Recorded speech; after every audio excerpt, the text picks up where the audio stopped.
the question becomes like, well, what do we do about it as independent podcasters? And I think Joe Rogan, ironically enough, has already given us the answer. Joe Rogan, the guy who's just made more money from Spotify than probably anybody in the history of Spotify, never had his shows on Spotify. He withheld his content. And he said, no, I don't like the way that you guys treat independent podcasters and artists, and you don't pay them well and all this kind of stuff. And he held out. He held his content off of there, built his audience independently, used JRE clips on Facebook, and then posted his own podcast audio through an independent podcast host and distributed it to third-party apps and did it that way. And he just got the dump truck full of money. Welcome back to Buzzcast, live stream edition number 2. We are trying to up our production quality every single time. So last year was kind of a jerry-rigged solution. This time we're going full StreamYard, right, Kevin? Yeah. Walk us through the whole StreamYard when you say last setup. Year, I think you meant 2 weeks ago. It felt like a year ago. All this isolation is getting to me. All of my years are running together now. Right. So we continue to test live stream and multi-stream platforms. And this week we are on StreamYard. So far, so good. We were testing. It took us about 30 minutes to get it so that everyone's mic didn't have any latency and the feedback in our own headphones.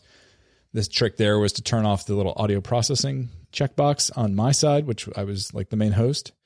And from there, everything seems to be working pretty good. So we're live in our Facebook group. We're live on our YouTube channel. And we are going to record this week's episode of Buzzcast. So what I like about StreamYard is that with the last solution that we had, we were using Ecamm Live. You could not bring in the comments from the different platforms you were streaming to in the same dashboard. So you kind of had to have like a couple windows open all at once. And so with StreamYard, though, it just brings them directly in so we can see Facebook comments, we can see YouTube comments, and we can do some stuff on the screen that is pretty cool. Kevin was already showing some comments on the video and kind of highlighting different people. And so that was cool. So it seems like a pretty robust solution if you want to do an interactive podcast, if you want to do a live Q&A episode or something like that. We'll keep using it. We'll keep seeing if this is something we want to keep doing, but we will continue to be guinea pigs for you guys.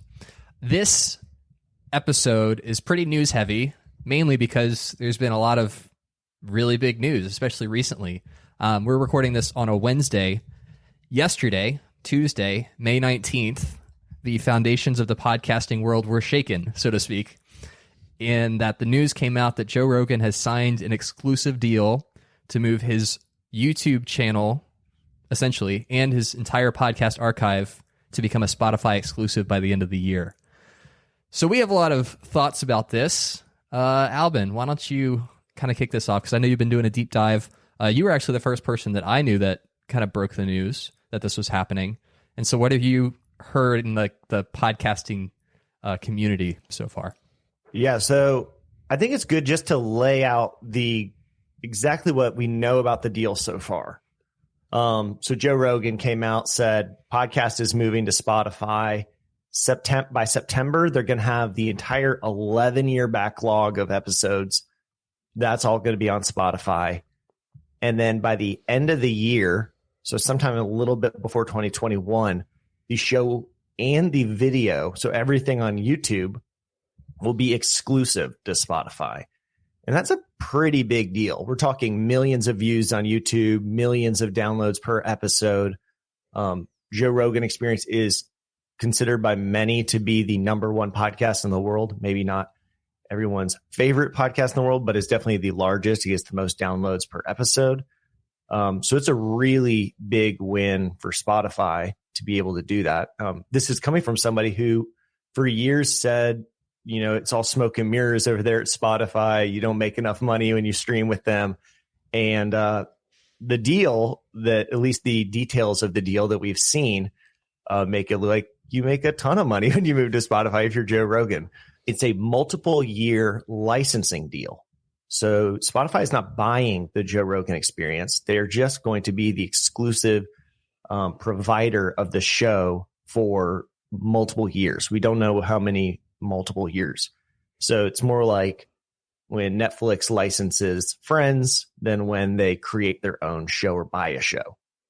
The money side of it is somewhere north of $100 million. That's what the Wall Street Journal posted. And then I've seen another source that said it's probably going to be closer to 200 million by the time that it all pans out. So it's a lot of money, and it's definitely signaling a huge change for the podcasting industry. One of the things that's really interesting that's not opinion based is I think, you guys tell me if I'm wrong, because I don't participate in the Spotify world, but I think this is going to be their first foray into video, right? Like as of now, they don't really have any video on their platform at all. Yeah, about a week ago, I think, or maybe a couple weeks ago, they tested some video stuff. And then I'm pretty sure James Cridlin from Pod News asked them about it.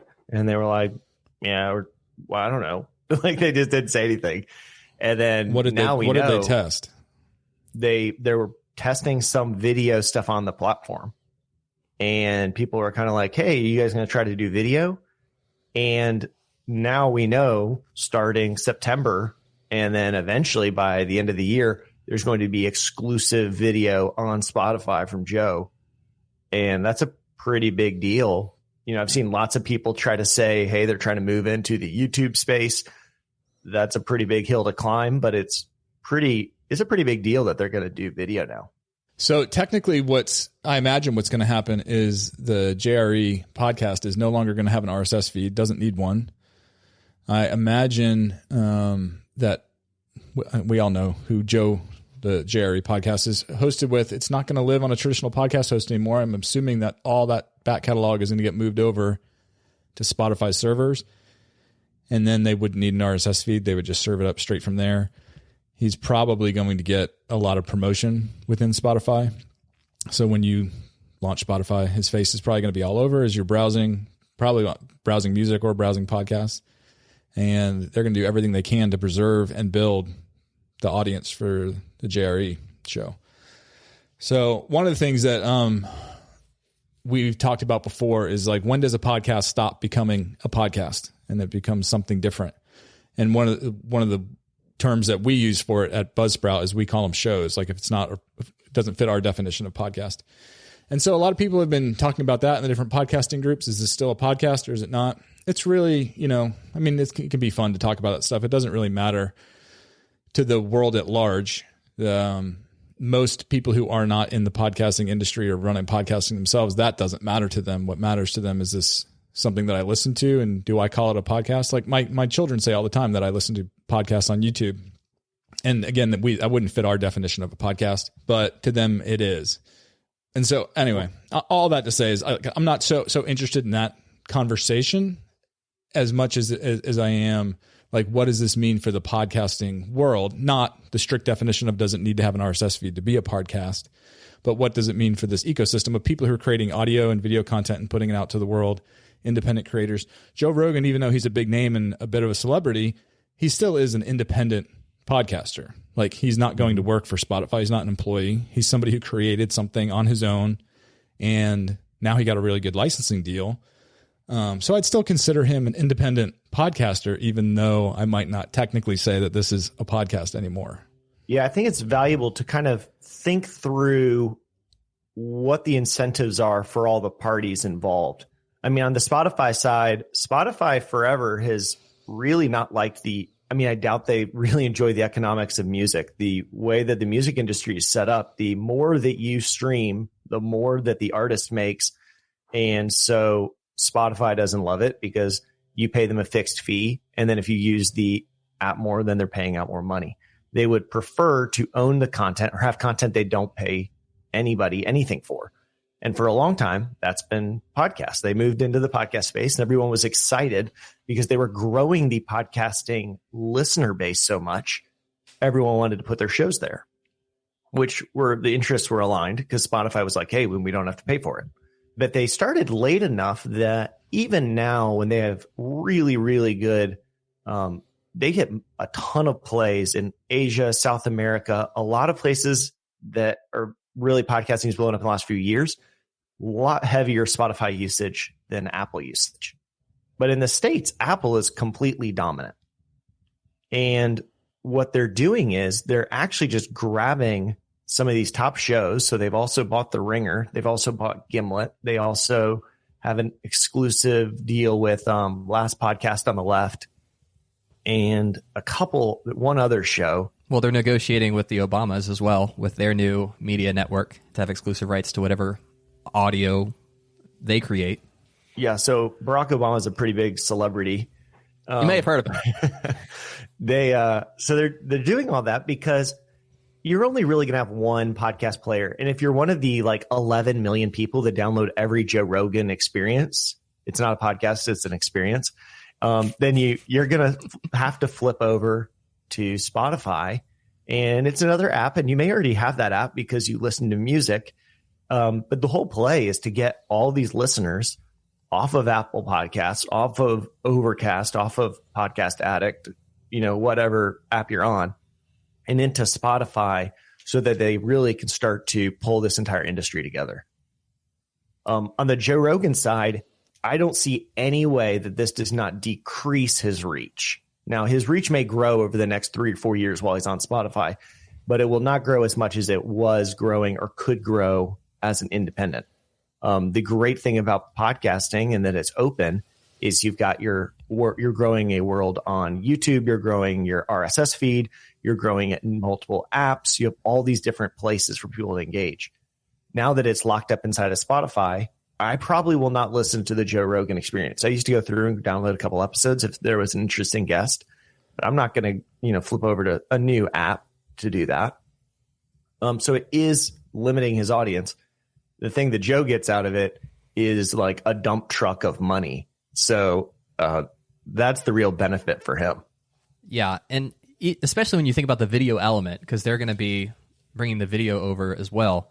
How many of the 10 million people that watched the latest Elon Musk interview on YouTube are going to say, oh, I want to watch that video interview. Let me go watch it on my Spotify app on my phone. So I think that's really where it's going to hit him the most, because it's more of a shift in your behavior of how you're consuming that content. And then I definitely agree that in the short term, especially, there's going to be a lot of pushback, similar to whenever Facebook rolls out a change to their dashboard or their news feed, and everybody's up in arms about, we want the old Facebook back. And there's all this hubbub and uproar, and then 3 months later, people get used to it. So I definitely think there's going to be a seismic shift, probably on the order of magnitude of 80% of his audience not following him to Spotify, and then over time, try and get that back. Well, there's some parallels, right? Like Howard Stern moving to XM. What is it? Sirius? Well, it used to be XM, right? XM Sirius or Sirius XM? Satellite radio, whatever the kids call it. And I imagine, I don't have any research on this. It would be interesting to look up, but I imagine his audience dropped dramatically. But it was still a win for him because he got his truckloads of money, and it's still a win for Sirius because they were drawing in enough people of his fan base. Again, it might have been a small percentage of his fan base, but enough to justify what they were paying him in new subscriptions. So I'm sure everyone at Spotify and the Joe Rogan team are smart enough to have worked all these numbers through, and it's going to be a win for them. What I think that we need to think about as independent podcasters is, what does this mean for independent podcasters? Is this a good thing or a bad thing? As Spotify gets more clout and more exclusive content or dominance in the podcasting space, they also start to have a lot of control and power. One thing that independent podcasters don't see that much that we do see as a host is the number of show takedowns that we get from Spotify every single week. And so right now, if you produce a podcast, you use a host like Buzzsprout to put it out, there are dozens and dozens of great podcast apps that you can distribute your content to. If you get booted or banned from any one of those, like the smaller third-party independent ones, it's not that big of a hit because your content is still widely available in these lots of other places. Obviously, it's a big hit right now if you were to get booted or bumped from Apple Podcasts because they were the dominant podcast distribution app and consumption app. But Apple Podcasts does not do takedowns like Spotify has been doing takedowns. Spotify has been much more aggressive in curating the content that they'll allow on their platform. Apple has been very passive And the same with like Google Podcasts and stuff. Very passive, not very aggressive. Spotify seems to have shown early on that they are going to be heavy-handed in how they curate